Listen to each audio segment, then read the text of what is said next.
Bhabhar highway પર ઘટકી હથિયારો ઉછળ્યા, 5 ઘાયલ. ભાભરના ખાડિયા વિસ્તારમાં અસામાજિક તત્વો દ્વારા જ્યુસની લારી સહિત પકોડીની લારીને મોટા પ્રમાણમાં નુકસાન પહોંચાડ્યું. બનાસકાંઠાના ભાભરમાં બિહાર જેવો માહોલ સર્જાયો. સામાન્ય બાબતે ઉગ્ર રૂપ લેતા મિની યુદ્ધ જેવો માહોલ સર્જાયો. વિરોધમાં ઉશ્કેરાયેલ વિફરેલ ટોળાએ બજારને બાનમાં લઈ બજારો બંધ કરવા નાના ધંધાદારી લારીઓવાળાને તોડફોડ કરી નુકસાન કર્યું. એએસપી માનકરે ડિવિઝનની પોલીસ કાફલો ઉતારી દેતા જાત દેખરેખથી પરિસ્થિતિને કાબૂમાં લીધી. ગત તારીખ 30/4/2025ના રોજ સાંજે ભાભર હાઈવે રોડ પર વાવ સર્કલ પાસે દરબાર અને ઠાકોર સમાજના લોકો વચ્ચે પોતાના વાહનોને સાઈડ નહીં આપવાને કારણે ઝઘડો થયો હતો. તેના અનુસંધાને મોડી સાંજે 6 વાગ્યાના સમયે આ ઝઘડાનું પુનરાવર્તન થતાં હાઈવે પર મારામારીના દ્રશ્યો સર્જાયા. ઝઘડા દરમિયાન ધારિયા લાકડી જેવા જીવલેણ હથિયારોથી ભાભર તાલુકાના ખડોસણ ગામના 5 ઈસમોને ગંભીર ઘાયલ થયા હતા. ઇકો ગાડીમાં આવેલા ઠાકોર સંગ્રામજી, મોતીજી, મીઠાજી સંગ્રામજી, વિક્રમજી સંગ્રામજી, નવઘણજી સંગ્રામજી, મુકેશજી સંગ્રામજી ઠાકોરને નિશાન બનાવ્યા હતા. આ મોટી મારામારી થતાં દિયોદર એએસપી સુબોધ માનકરને જાણ થતાં તાત્કાલિક ડિવિઝનની પોલીસ સ્ટાફ ગોઠવી દેતા પરિસ્થિતિને કાબૂ કરી હતી. ઘાયલોને ભાભર સરકારી હોસ્પિટલમાં સારવાર અર્થે લાવવામાં આવ્યા. ત્યારે હાજર ડોક્ટર વિકાસ મિસ્ત્રીએ તેમના સ્ટાફ સાથે તાત્કાલિક સારવાર આપી વધુ સારવાર અર્થે આગળ રિફર કર્યા હતા.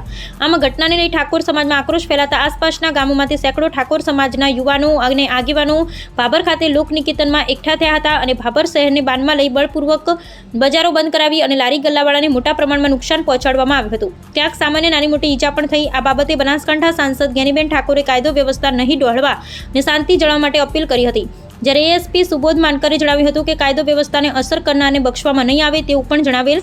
ફરિયાદી મુકેશભાઈ સંગ્રામભાઈની હકીકત આધારે હુમલો કરનાર બાવનસિંહ વિષ્ણુભા રાઠોડ, પિન્ટુભા ઝાલા, લાલભા વિષ્ણુભા રાઠોડ, સુરતસિંહ જયંતિભા, ચંદનસિંહ વક્તુભા, ઋષિરાજ વક્તુભા, કુલદીપ પ્રતાપસિંહ, જયદીપ પ્રતાપસિંહ વક્તુભા, મોહમ્મદસિંહ સહિત 20 કરતાં પણ વધારેના ટોળું વિરુદ્ધ તમામ એક સંપ થઈ ફરિયાદીની ગાડીને ઓવરટેક કરી આરોપીએ ફરિયાદી તથા સાહેદોને માથાના તથા શરીરના વિવિધ ભાગે ધારદાર હથિયારોથી ગંભીર ઇજાઓ પહોંચાડી ઉશ્કેરણી કરી મા બેન સામે ગાળો બોલી ગેરકાયદેસર મંડળી રચી ફરિયાદી તથા સાહેદોને મારતા ભાભર પોલીસે કલમ 307 તથા રાયોટિંગ જેવી ગંભીર કાર્યવાહી કરેલ છે. જ્યારે ઠાકોર સમાજના ટોળાએ નુકસાન થતાં મારામારી કરતા ભાભરના દરબાર સમાજના લોકો પણ ભાભર પોલીસ સ્ટેશન ખાતે દોડી આવી રજૂઆત કરવામાં આવી હતી.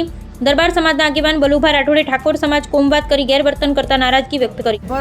શ્યામ હોટલ પાસે જે અસામાજિક તત્વોએ ખડોસણના ઠાકોર સમાજના 3-4 યુવાનો ઉપર જે હુમલો કર્યો એ પૈકીના 2 જણાને ત્યાં ધારપુર હોસ્પિટલમાં એડમિટ કરવામાં આવેલ છે અને બીજા પણ સારવાર હેઠળ છે.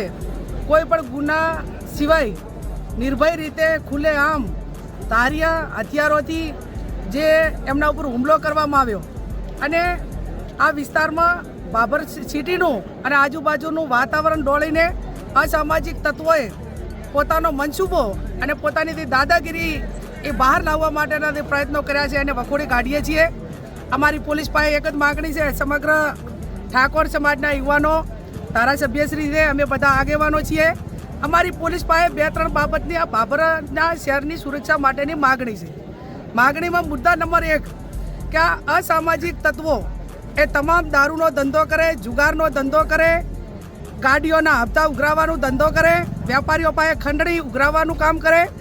અનેક પુરાવો છતાં પોલીસ એમની સામે કાર્યવાહી કરતી નથી ને એટલા માટે કરીને એ પૈસામાં ચકચૂર બનીને જ્યારે એમનાથી પૈસા ઘટે ને સુવિધાઓ પૂરી ના થાય ત્યારે આ પ્રકારની બદલીઓ કરવાના પ્રયત્નો કરે છે. એટલે આને ડાબે નંબર 2 ગ્રામ્ય વિસ્તારમાં ભણવા આવતી દીકરીઓ 1% પણ સુરક્ષિત નથી. 2 નંબરના બાઇકો લઈને સતત યુવાનો અસામાજિક તત્વો એમની સામે રેકિંગ કરીને ખરાબ ધંધા કરવા માટેના પ્રયત્નો કરતા હોય છે. બીજું, આવડો મોટો ઠાકોર સમાજ હોવા છતાં જો એ સમાજને જેમ ઢોર જુડે એમ નિર્ભય રીતે બેફામ રીતે મારતા હોય તો બીજા ગરીબ સમાજો એ કઈ રીતે ભાભરની અંદર રહી શકે ને એમને કઈ રીતે આપણે એમને પ્રોટેક્શન આપી શકીએ એ પણ અમારી પોલીસ પાસે માગણી.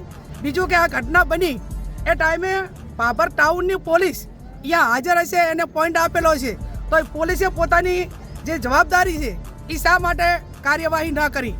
જ્યારે એ લોકો મારીને નાહી ગયા અને એમ્બ્યુલન્સ આવી ત્યાં સુધી પોલીસનું કોઈ કાર્યવાહી નજરની સામે નથી આવી. બીજું, બજારની અંદર હોન્ડાથી લીધેલા બાઇકો હોય, બીજું અન્ય ઉઘરાણી હોય તો જે તે એજન્સીઓને કરવાની હોય, પોલીસને કરવાની હોય, એના બદલે અસામાજિક તત્વો એ આ વારંવાર હોન્ડાવાળાના બાઇકવાળા પાસે હપ્તાને ઉઘરાણી કરાવતા હોય છે. અને એના હિસાબે અવારનવાર આ બબાલો થતી હોય છે. એટલે આ કેસમાં અમારી ગંભીરતાપૂર્વક પોલીસ પાસે માગણી છે તમામ આરોપીઓને પકડીને જેલને હવાલે કરે અને જેમ રાજ્યના ગૃહમંત્રીએ કીધું કે અસામાજિક તત્વો જે તે ટાઉનમાં છે એનું વરઘોડું કાઢવામાં આવશે. તો આ તમામ આરોપીઓને પકડીને શ્યામ હોટલે જ્યાં ઘટના બની ત્યાંથી કરીને પોલીસ સ્ટેશન સુધી એનું વરઘોડું કાઢવામાં આવે અને એમના સામે કડકમાં કડક કાર્યવાહી કરીને એની સાથે સંકળાયેલા જે વોટ્સએપ ગ્રુપો છે એ વોટ્સએપ ગ્રુપો મારફત વારંવાર મેસેજ કરીને ટોળા ભેગા કરીને એ ક્યારે સામૂહિક હુમલા કરે છે. તો આ કઈ રીતે બંધ થાય આ બાબતની માગણીઓ એ અમારી પોલીસ પાસે છે. અત્યારે અમે બધા જ બજારમાં મૌન રીતે ચાલીશું. બજારના વેપારીઓને વિનંતી કરશું કે બજાર બંધ રાખીને અમને સમર્થન આપે અને કાયદો અને વ્યવસ્થા જાળવાઈ રહે એ રીતે શાંતિમય રીતે પોલીસ સ્ટેશન જઈ અને અમે અમારી માગણીઓ મૂકીશું.